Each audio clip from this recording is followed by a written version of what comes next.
When Jesus came to the region of Caesarea Philippi, he asked his disciples, "Who do people say the Son of Man is?" They replied, "Some say John the Baptist, others say Elijah, and still others, Jeremiah or one of the prophets."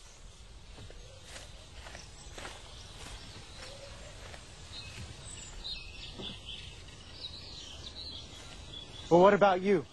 he asked. "Who do you say I am?"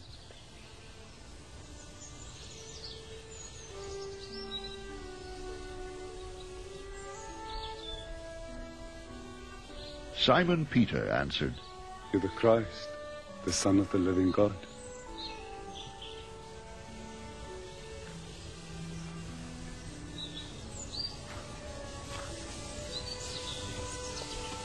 Jesus replied,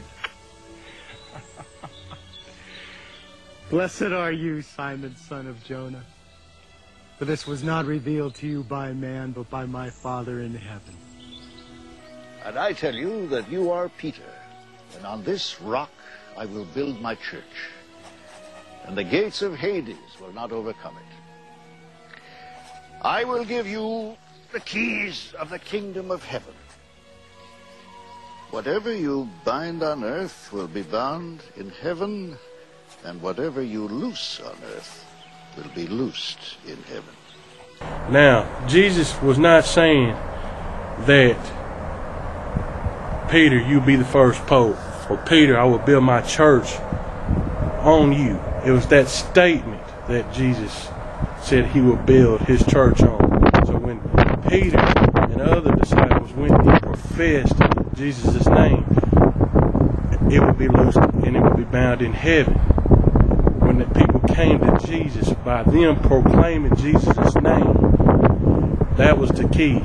See, Jesus is the key, not Peter, not a mere man, but Jesus. What he professed, that statement that you are Christ. So when they went and professed that Jesus was Christ, and only through Jesus Christ they shall be saved, that was the keys of heaven. That was the gospel. The gospel is the key. It wasn't that Peter was the key, that he had the keys to heaven. Through him, as only through Jesus Christ, we are saved. Nothing in that passage stated that everybody had to go through Peter to go to heaven, or that Peter was the first pope. And we'll examine this further. Nothing can be more wrong than to suppose that Christ meant the person of Peter was the rock. Matthew Henry's Conscience Commentary. The rock is Jesus Christ. Upon this rock, meaning Jesus, the statement, Jesus the Christ, therefore through Peter and the other disciples proclaiming the gospel truth, was the keys to the kingdom. When the Savior says, therefore he will give to Peter the keys of the kingdom of heaven, he means that he will make him the instrument of opening the door of faith to the world, the first to preach the gospel to both Jews and Gentiles. This was done in Acts 2:14 through 36 and 10, Barnes' notes on the Bible. There is the Greek play upon the words, thou art Peter, Petros, literally a little rock. And upon this rock, Petra, I will build my church. He does not promise to build his church upon Peter, but upon himself, as Peter is careful to tell us in 1 Peter 2.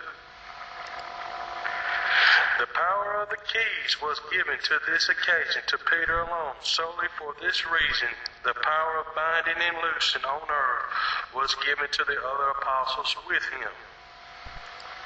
See Matthew 18. The only preeminence then that Peter had was the honor of first opening the doors of the gospel to the world.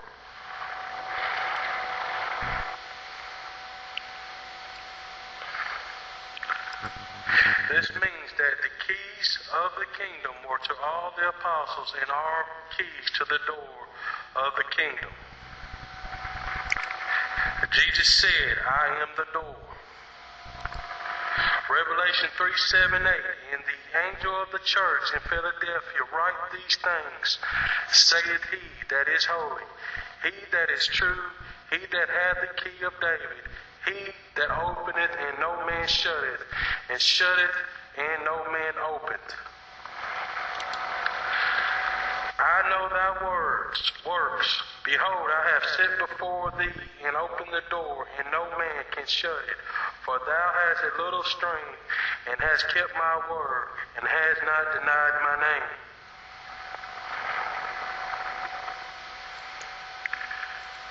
Jesus was talking about all the apostles had the keys, plural, not just one key and not just one for Peter, to the kingdom. Once they open the door, many can enter the kingdom through the door, Jesus. This was true on the day of Pentecost and onwards. 1 Corinthians 3:11, for other foundation can no man lay than that is laid, which is Jesus Christ. The People's New Testament, 1891, by B.W. Johnson. Matthew 18:18, what things soever ye shall bind, what was said to Peter, Matthew 16:19, is addressed to all the apostles.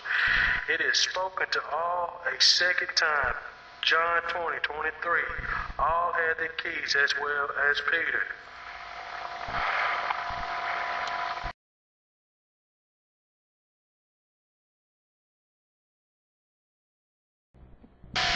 So was Peter the first so-called pope?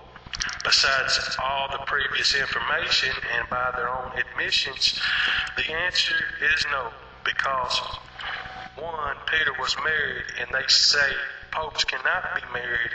In Matthew 8:14-15, Jesus healed Peter's mother-in-law.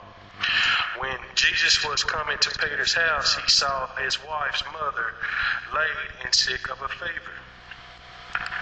In 1 Corinthians 9:5, have we not power to lead about a sister or wife as well as Cephas, Peter? Number 2, Peter would not allow men to bow down to him as forbade Cornelius in Acts 10:25-26. Cornelius met him, fell down at his feet, and worshipped him. Peter said, stand up. I myself am a man.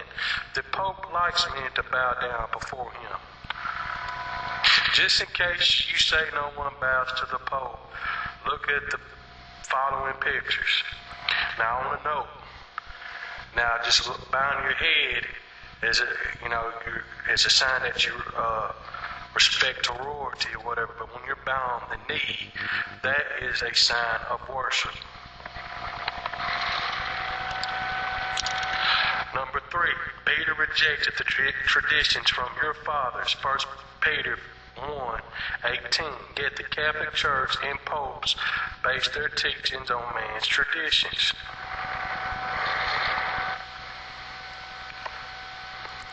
1 Peter 1:18. For as much as ye know that ye were not redeemed with corruptible things, as silver and gold from your vain conversation received by tradition from your fathers. Number 4, Peter wore no crowns as the Pope does. Number 5, Peter had no wealth. The Pope has, Peter said, silver and gold have I none. Acts 3:6, Peter never acted like a pope, never dressed like a pope, never spoke like a pope, and people never approached him as a pope. Number 6, Peter never took to himself the title Pontifex Maximus, as all the popes willingly accept, as seen by their initials PM after their names in the Vatican. This was a title of the pagan Roman emperors from Julius Caesar's time on. It means chief bridge maker between earth and heaven. This is a name of blasphemy for a man to take in. Peter never saw himself as such. Jesus Christ is the only bridge maker between earth and heaven. John 1:51. And as John 1:51 reads, and he saith unto him, Verily, verily, I say unto you, Hereafter ye shall see heaven open, and the angels of God ascending and descending upon the Son of Man. Peter called himself an elder, note, a pope, and reminded elders not to be lords over God's heritage, but being examples to the flock. 1 Peter 5, 1 and 3, and Titus 1, 5 and 7, we are told that an elder is the man who holds the office of a bishop. An office as archbishop is not found in the Bible. 1 Peter 5:1, the elders which are among you I exhort, who am also an elder and a witness of the sufferings of Christ, and also a partaker of the glory that shall be revealed. Peter did not teach, nor is there any hint in the Bible that a so-called apostolic succession from Peter onwards was to be inaugurated. Neither can such succession be historically proved by searching early church history.